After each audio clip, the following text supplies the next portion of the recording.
Taylor Swift showed a deep love for music from a very young age. Growing up in Pennsylvania, she was drawn to songwriting and performing. Her family recognized her talent and supported her ambitions wholeheartedly. A significant step was their move to Hendersonville, Tennessee. This decision brought her closer to Nashville, the epicenter of country music. At 14, Taylor Swift caught the attention of Scott Borchetta. He was a music industry executive planning to start his own label.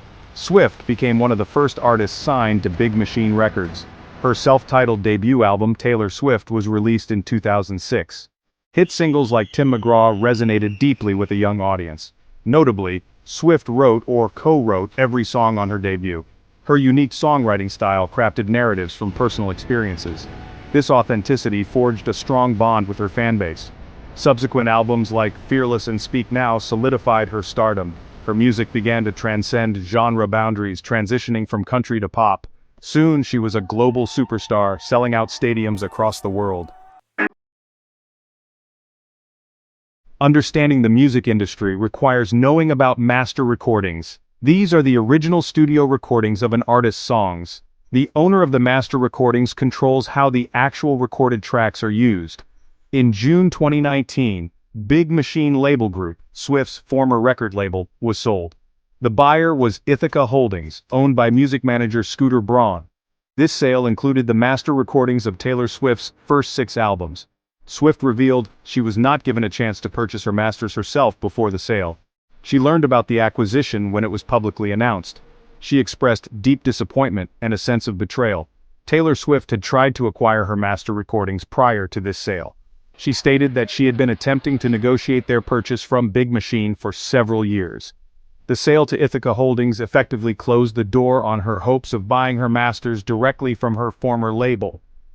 The loss of control over her first 6 albums had a profound emotional and professional impact on Swift. Her candid public statements about the ordeal ignited a widespread conversation about artists' rights and industry practices. In the face of losing her original master recordings, Taylor Swift announced an audacious plan. She declared her intention to re-record her first 6 albums. This strategic move was largely unprecedented in the music industry. Once contractual restrictions expired, Swift was legally free to create new versions. This innovative approach provided her with a pathway to regain control. She could create new master recordings that she would own entirely. The process of recreating her beloved albums was undertaken with meticulous care. Swift aimed for the re-recordings, dubbed Taylor's version, to sound remarkably similar to the original tracks. To achieve this, she brought back many of the original musicians and collaborators. A significant addition to these re-recorded projects was the inclusion of From the Vault tracks.